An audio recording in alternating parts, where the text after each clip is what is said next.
What's up, y'all? This is another episode of Shoe Booty Sports coming at you Tuesday night, a little later than usual, but it'll get to you all around the same time. I'm your host, Graham Powell. This is co-host. Bradley Brown, and y'all just missed one hell of a burp. Okay, That's I what was the about to mute say that button's was for. that was one heck of a delay there. But quick shout out to our sponsor, Rhino Races. Shoe Booty Sports is presented by Rhino Races. Check out the shirt right here. It's on their gear section. Go check it out. Lovely shirt, by the way, very comfortable. But Rhino Races is a virtual race series that offers 5 different races: a 5K, 10K, half marathon, a marathon, and the Rhino Ultra. How it works is you go to their website, register for one or all five of their races, run your race at your convenience, track your results with your fitness app, or track your run with your fitness app. Screenshot your results, submit it there at rhinoraces.com. They're on the website under the submit results section. And once your results are verified by Rhino Races staff, your award will be sent to you by mail. Again, visit rhinoraces.com for more details. Also, they have, of course, a gear section where you can get this t shirt, wristbands, decals, and more. Again, rhinoraces.com. So, jumping right in, let's give a quick recap of the Auburn and Arkansas game. I don't know why I led with Auburn there, but I'm naturally feeling no, I'm not. I'm not feeling sorry for them. But Arkansas and Auburn game recap really wasn't that close. Auburn has at least been in some close games here recently, at least in conference play. Some of them, and then others they gotten blown out. And it was essentially a blowout. The final score made the score look or game look closer than it actually was. Yeah. But Yeah. Hogs got off to a slow start, but once they got going, they pretty much kept going. So yes, it was they a good game, did. especially by Rocket Sanders. I mean, heck, he how many yards did he have? We Like get a a final stat on that? buck 70 something on like 16 carries, but he did the same thing against BYU. Yeah. Exactly. Very similar numbers and very similar number of carries. Okay, over under real quick. I had said this and I thought I set the bar too high when I originally spit it out, but now it's looking very realistic. Not counting the bowl game, over under 1,500 yards for Rocket Sanders finishing the season, regular season. Over. I'm going to say over two, just because he's gotten a buck 70 plus these last two games. You look at his stat line; it's around the 150 or so range. 4 games left, he's already over 1,000 yards. I see him doing that, especially probably against Liberty and Missouri. I see him racking up some Yeah. points, but that's not going to be a gimme, and we'll get to that in a bit. But KJ played really well. Also, of course, being smart with the football as he always is, minus the extending of the ball, but he's looks like he's corrected that and didn't take long for him to do that. So yeah, Has he he had had that two. many opportunities to extend it? He tried to sneak it in at the goal line down there, and old KJ would have definitely just did this at the goal line. But no, he Or the it was three it was yard where they line? said Doesn't no, matter. it was where he scored, but it was where it was very close, and they Hmm. called it a touchdown. It was kind of indisputable. You couldn't say it wasn't. Looking at it on the replay and live, I was like, I don't know that he got in, but I wasn't going to argue it. And who's to say he wouldn't have gotten in the next play? No, KJ kept it, kept it tucked away as he should. Old KJ, early season KJ would have definitely extended that thing. You know it. But Yeah. then he had the what I thought was the play of the game, just the truck sticking the Auburn DB on his way to the end zone for the second time. Yeah, That it was was my favorite pretty play of cool. the game. Wow. But KJ showed out, 15 touchdowns to one pick on the year, and of course that one pick wasn't even on him, you know. But It's tip ball. So it wasn't even a tip. I mean, yeah, it was a tip, but it was like it just tipped right out of his hands into the other defender's hands yeah. Yeah, I by forgot tip. about that. I did not. It's like it happened yesterday for me. But all right, so it got me thinking, where would you I don't want to say where would you rank KJ among Arkansas quarterbacks because it's still too early. He's still got the rest of the year. He's got another year after this one. He'll be back surely. But is Yeah. he amongst the quarterbacks we have seen? Because we didn't see like the Joe Fergusons, of who's in the Buffalo Bills Ring of Honor, by the way. So we didn't see those guys play, so we can't compare him to him. But amongst the quarterbacks we've seen play at Arkansas, is KJ top 5 right now Well, in yeah. your mind? Yeah. From what I've seen, yeah. So, of course, you've been Same. following Arkansas for what, 18 more years than I have. So, I wouldn't say it's been that long. Because Arkansas was terrible, when I was growing up. I liked football, but I didn't tune in to watch the Arkansas Razorbacks in the early to mid '90s. It yeah. really wasn't until Houston Nutt got there that the program was respectable. Now before that, I think it was Danny Ford was the coach. They got to like the CarQuest Bowl, and everybody made a huge deal out of that. Like, oh my God, Arkansas got to a bowl game. We're good at football because we were just a basketball and track school. And then they get to the CarQuest Bowl and just get stomped out by North Carolina. I remember that and was like, well, this is what happens when you go up against Yeah. a decent team. But yeah, I didn't follow Arkansas football till Houston Nutt got there, and things did turn around. I mean, they 180'd. Say what you want about Nutt and his play calling, especially there at the end, but I think anybody would agree. I mean, Nutt turned the program in the positive direction. But I would throw KJ in the top 5 right now. I don't know. I don't want to get into who I'd put him over, who I'd put behind him, and all that. Still too early for all that. But I've got names popping around in my head. But I think he's at number 5. there's a couple of guys I would put over him, I think. But I'm still not. I'm on the fence about it. Or I would put him over some guys. I'm saying. Who? Okay, who's your number one?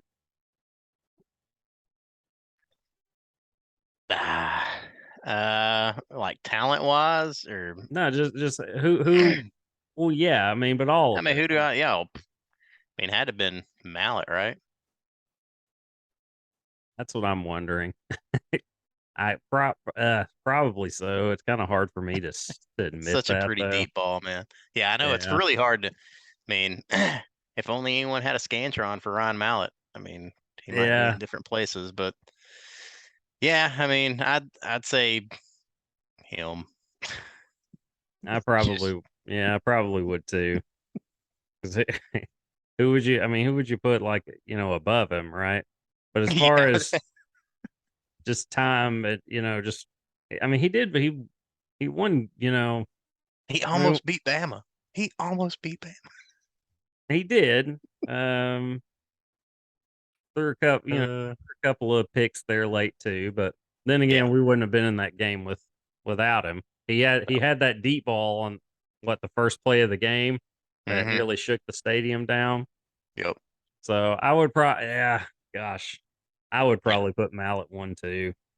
And I know we only had him for 2 years, but he was a Razorback for 2 years. So we only had DMAC for 3. So of Yeah. course. But that was just a fun thing to that popped around in my head this afternoon. Like, where would I have him in the top 5 now? And I think I would. Where exactly remains to be seen, but I would right now for sure. All right, so yeah, I think we both have Rocket Sanders going over 1500.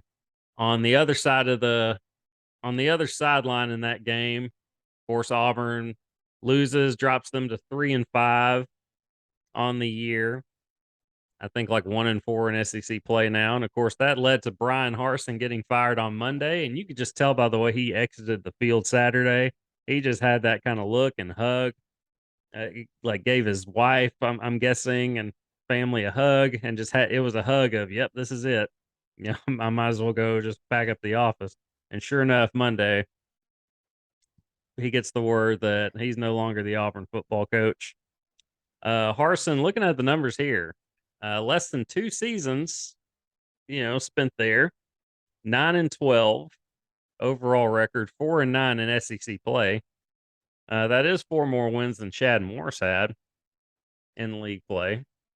So he had that going for him.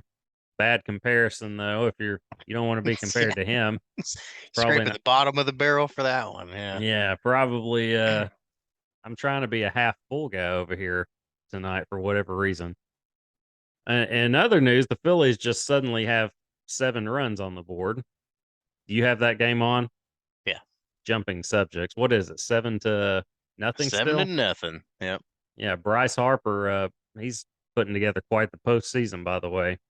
Hitting home run number 6 this postseason. But obviously, we'll get to that in a little bit. Back to Bryan Harsin. 9-12 overall at Auburn, 4-9 in SEC play, less than 2 years. Boy, Gus Malzahn's looking pretty good right now. Wouldn't you say? Oh man. Oh yeah. Just it of course made me crunch the numbers. Been All doing a right. lot of number crunching, man. Yeah. Well, this one in particular, in 8 seasons at Auburn, Gus was 68-35, 68 wins, 35 losses. I don't know what that win percentage is, but it's pretty solid 2 for 1. Yeah. And 39-27 in SEC play. I know he beat Bama twice. I didn't look up that stat, but I know he beat them twice. One on the kick 6. While he was there at Auburn, Auburn was always in the top 15 in recruiting. And now at UCF, like one is clearly doing better than the other, since the departure. Malzahn at UCF has as of now, has a 15-6 record overall. They went 9-4 last year, and of course beat Florida in whatever bowl game that was that they played. Now you can make excuses about Dan Mullen wasn't there and they were just kind of ready to get the season over with, but pride takes over at some point. You're playing a in-state school, smaller school. You should go handle business, and UCF handled Florida's business. And as of now, UCF is 6-2 overall, 3-1 in conference play, and they of course beat Cincinnati on Saturday, who was ranked, and that was Cincinnati's first loss in conference play this year, and of course they dominated the conference last season. But the win propelled UCF into the top 25. They're sitting at number 25 in both polls right now. So one is clearly doing better than the other. It's not this tough of a comparison, but it just made me think of how did the Cleveland Cavaliers do with and without LeBron James? Of course, he took that team to the finals, left because they weren't good enough to win a championship, No. and then they just tanked to the very bottom of the league, basically until LeBron came back. It's not quite as drastic as that, but we see how Auburn's doing right now, and we see how Gus is doing over there at UCF. I think UCF is a pretty underrated job, though. Like, you're going to win a lot of games there in that conference. You have a hotbed, like a recruiting hotbed there in Central Florida. It's one of those underrated jobs to me. It's not your dream job, but it's a pretty underrated job. But How much are they paying him?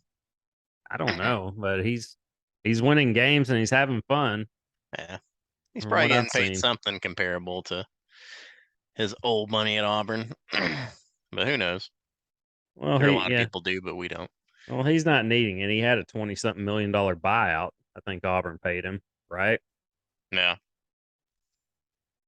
So the Auburn coaching job itself, I really believe the Auburn job is the most overrated coaching job in college football. Because I don't think you're in a no-win situation. Could you win a championship there? You can. Will you be there long enough to do it is the question.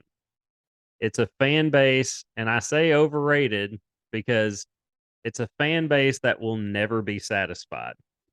Auburn to me is going to always be in that second tier like program as far as being an SEC program. They'll have some great years and they'll have some championship years, and I'm talking national championship.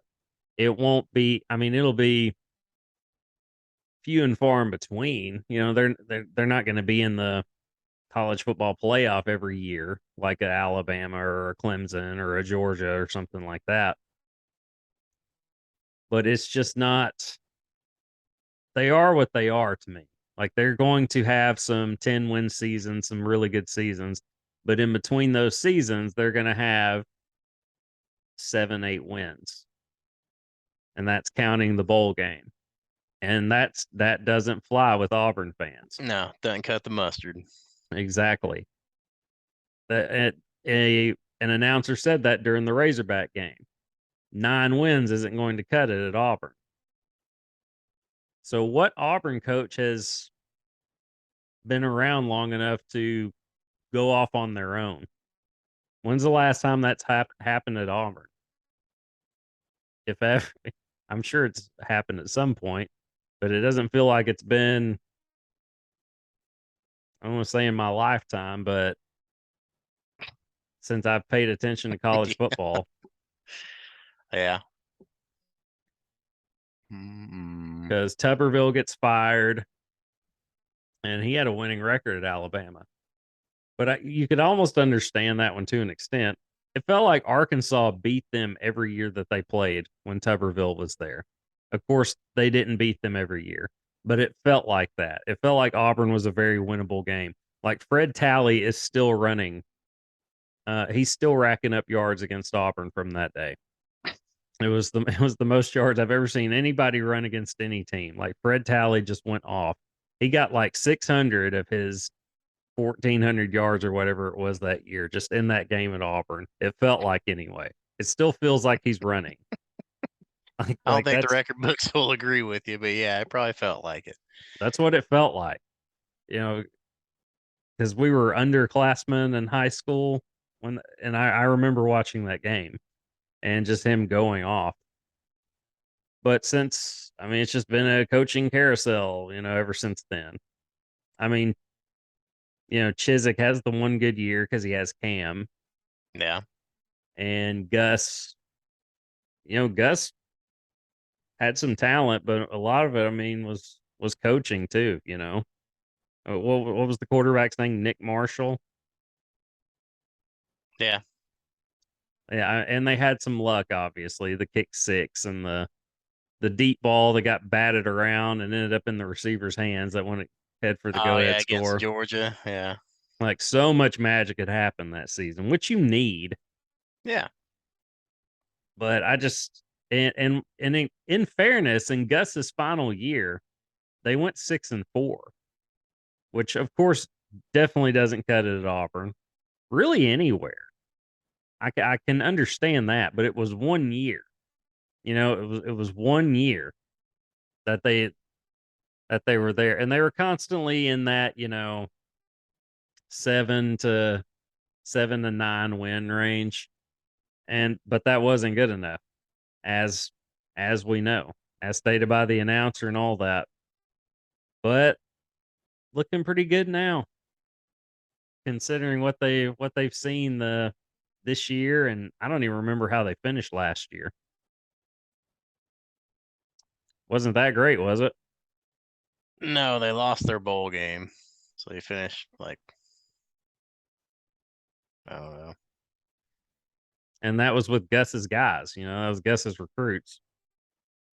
So Harsin, yeah, I don't know. It just kind of looked like one of those things that was going to go downhill fast. I didn't understand the hire when it happened.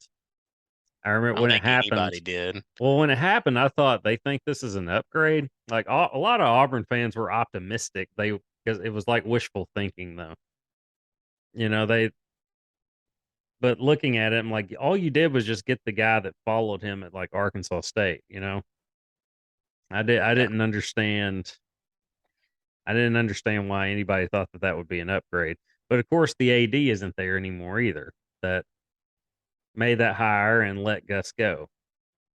So I don't know that that has anything to do with it. They did get a new AD, Mississippi State's guy. Apparently, they went after Hunter Yurachek. Is Did you that who hear they had? that? Yeah, I heard that. Is that who they got? Was Mississippi State's? Yeah, that's who they ended up getting. But yeah, they went after Yurachek, and Yurachek got a raise out of it here at Arkansas. So good for him. Yeah.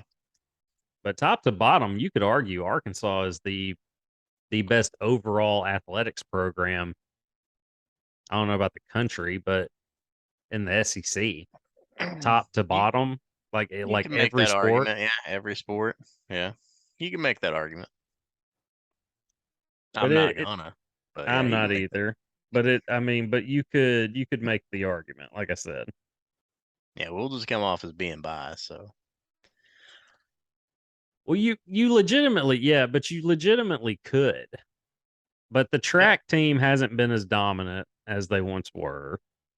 no, But baseball keeps you there. The softball program has completely turned it around. They're the best team in the SEC now, at least yeah, until Oklahoma comes over. Um, so they got the a couple shooty of hoops years to worry team about is they're that. pretty good. Yeah, the basketball team is back. Uh, I mean, we could do this all day, Yeah. but they do have an argument. All right, so I long way of saying I think the Auburn job is an overrated job. I think if I okay, names are being tossed out there. I saw Kiffin on the list. Like Kiffin's not. Kiffin's apparently like number one, but I don't know. I don't see it. I don't see it either. I think he's learned his lesson from the Tennessee to USC thing. I think that would just be Tennessee to USC 2.0 if Kiffin did that. Because what does that say to other recruits too? You know, like in this region, like he could just up and leave for another Yep. gig. Why would I go play for him? I think I think he will stay at Ole Miss. Of course, Well, Coach now they can call Prime, him in the transfer portal. So I guess so. But if I'm being recruited out of high school, I'm thinking he's going to be gone in 2 years. You know, if he has any success, why would I go there? Saban's a constant in Alabama. Kirby Smart's a constant there at Georgia. I'll go there instead.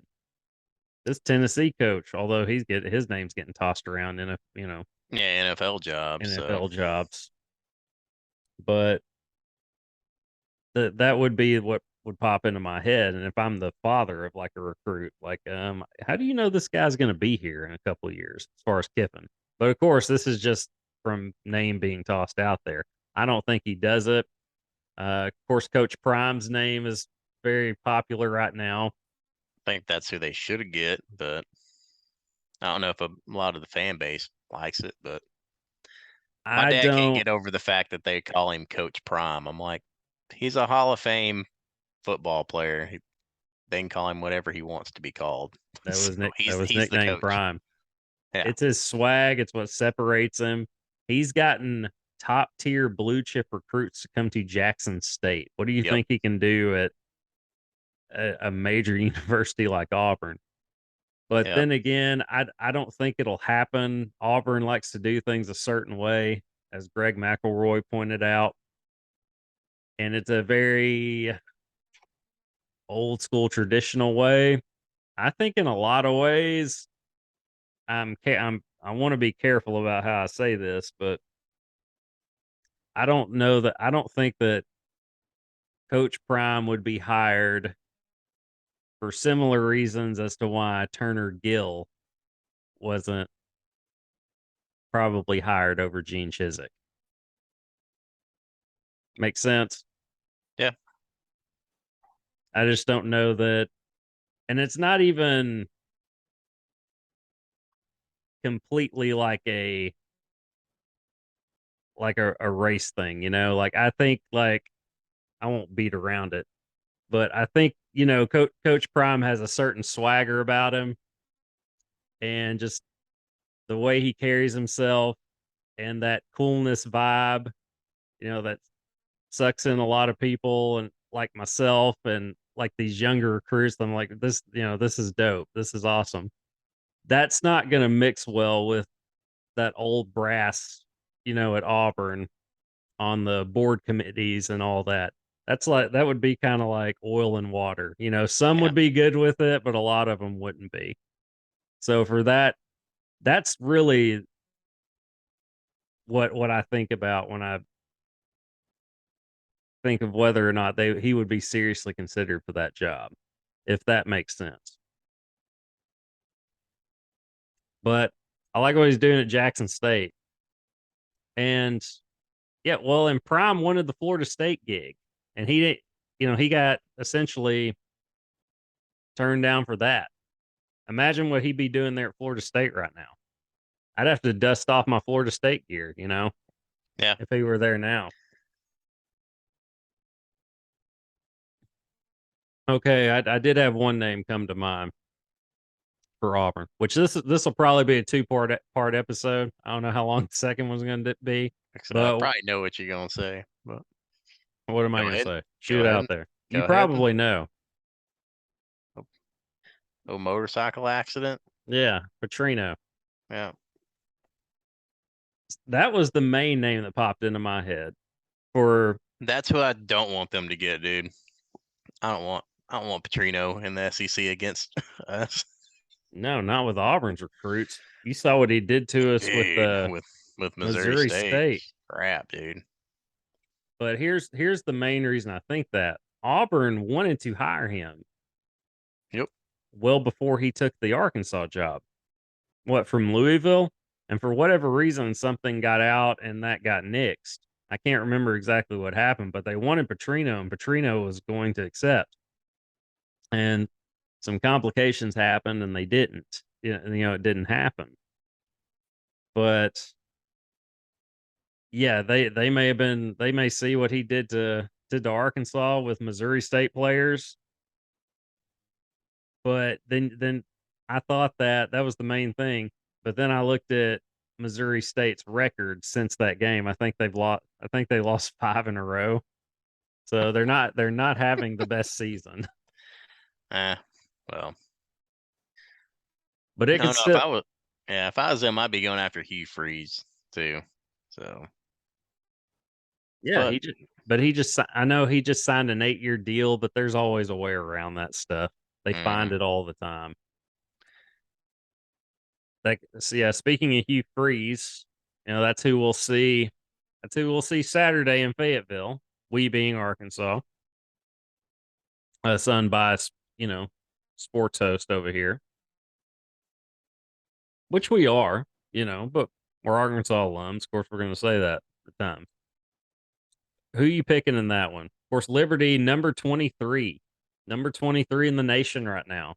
Couldn't even tell you what conference they play in, but they're 7-1. I'm curious to see who they lost to. But Liberty 7-1. Hugh Freeze just signed an 8-year extension, to stay at Liberty. All right, who you got? Let's make some picks. I'll go first. Go first, man. Keep in mind that they pretty much curb stomped BYU the week after we played them. It was bad. So. Well, by the way, I'm still unbeaten. Perfect on all my picks with Arkansas. Brag. Still perfect. I think I'll be perfect after this week too. I'm going to go with Arkansas. In a close one, I'll say Arkansas 38-34. 38-34. 38-34 Hogs. They lost to Virginia. 55-27. Okay. Not a great loss, but not a great loss. But man, I don't know.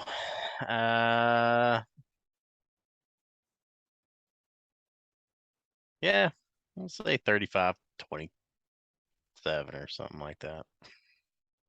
or something like that. All right, so 35-27 or something like that. Yeah. Going Arkansas, I assume. Going Arkansas's way, yeah. Okay, all right. You didn't formally say it which one, so I just had to be sure on that. Okay, so we're both going to go Arkansas. I feel good about it, which means it could go bad, but no, I feel good about that. I don't know that they'll have an answer for Rocket Sanders. I don't know that we'll have an answer for their passing game, but I do like our linebacking core. I like some guys that we have up front. So I'm going to go with the Hogs. I think they can do just enough to allow KJ and Rocket and crew and Matt. What was it? Matt Landers? Is that his name? The receiver for Arkansas? Is it Dude is an Landers? number 3. Yeah. Dude is an absolute Yeah, beast, man. he's pretty good. He's racked up 300-yard games. He's now the leading receiver on the team. And Probably dude drives is, Hazelwood crazy. yeah, I like Hazelwood too, though. But I mean, this Landers dude is a deep threat. He's strong. Like he's big, like he's tall and he's strong. Like I mean, how he carried like a couple of defenders last week. I was impressed. I've been impressed with him as of late. So yeah, I like the Hogs in that. Of course, the big one, which is an afternoon game. Number 1 and number 2, you don't see it often. Georgia and Tennessee. Who we going with in that one? It is at Georgia, I assume in Athens. If it's at Georgia, man, I'm gonna have to roll with Georgia. I'm also going to say Georgia. I'll pick Georgia in that one. I don't have a score. I I think just they'll I finally get kicked off their rocky top. Probably they won't fall too far, but yeah, just don't see it happening. depends on how close of a game it is. They're number 1 in the college football playoff right now, which a lot of people have either given laughing emojis to or heart emojis to or like emojis to. They have the most proven, like I mean, say what you want about Tennessee, but they've had the most competitive schedule to date. Hmm. And that's what this is based on. Like they beat Alabama. They deserve to be number 1 in that ranking. I get it. People forget it's not going to stay that way. Like all these teams are going to play each other. They're going to knock each other off. All right, so we'll both go Georgia in that.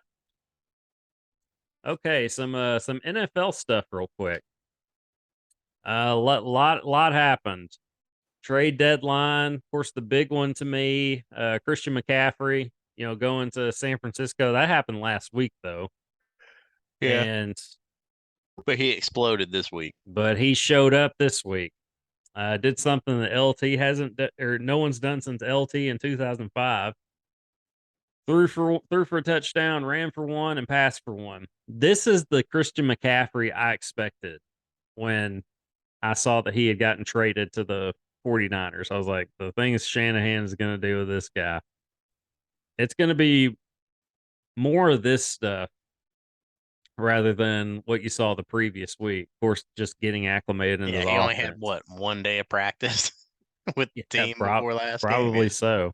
Surprised he plays as much as he did, actually. But he showed out this past week. That's been the big trade win for me. The Bills strengthened up their running game. Of course, they don't really have one. When Josh Allen is your running game, I think they're finally kind of starting to realize I don't know that we're going to win a Super Bowl without a run game. Josh Allen can't be our run game for the next for not just for the next 10 years, but for the rest of the season if we want to compete for a Super Bowl.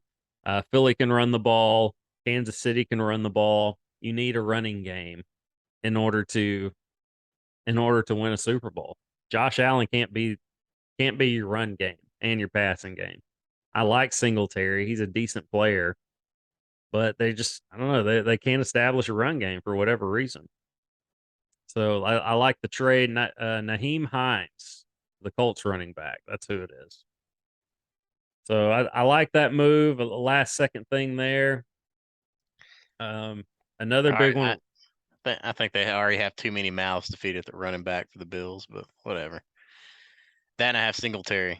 but none of them are moving the chains, and in the run game, they're all like pass catching True. backs. Just looking out for my fantasy team, man. Yeah, but they just need guys that can run it, not catch it out of the backfield. I Yep, mean, Singletary's I agree. been the guy, but and he's had moments, but they for whatever reason they can't consistently establish a run game. But I like that move. The other big one I like though is Robert Quinn to the Eagles. The Eagles are just all in, man. They are all in on yeah, we they are win now mode, and they still have a ton of picks, I think. So yeah, we'll give up a fourth rounder or whatever it was for a pass rusher. Because what do you need if you're going to go up against a Mahomes or a Josh Allen or somebody like that in a Super Bowl? You need a pass rusher. You don't need to just try to outduel them. Because as much as I like Jalen, who threw 4 touchdowns and absolute darts Sunday, I mean, just threw absolute dimes. Of course, that one AJ Brown just went up and got, but then that other in the corner of the end zone, or the side corner of the end zone was just an absolute dart. You couldn't have thrown it any better than that. But getting a pass rusher to go after a Mahomes, a Josh Allen, guys like that, I love that move. Other news: Claypool to the Bears. So Steelers dealing their wideout just because they need some picks. I get it. TJ Hawkinson though going to the Vikings. How about that one? Vikings also going all in. Like we're gonna keep scoring some points. We're gonna be more. I mean, just look at what they have. Uh, gosh, Justin Jefferson, Adam Thielen, and now you got a legitimate tight end. No excuses for Kirk Cousins, right? I'm sure he'll find some. Well, somebody might, but But okay, other one, Calvin Ridley. Calvin Ridley going to the Jags. Not going to play this year. He's done. He's suspended for the year, right? Believe so, yeah. Yeah, Whole season. yeah. And so Jags go out and get him. So all right, good pick for next year. So yeah, interesting trades there. But the one I like the most, obviously McCaffrey, Christian McCaffrey. That's been the big winner so far, and it proved that on Sunday. And we're going to go ahead and get out of here for this one, and we'll come back for a quick one, for a quick part two, end things real quick. So see you guys in a bit. Just check out part two now. Part D.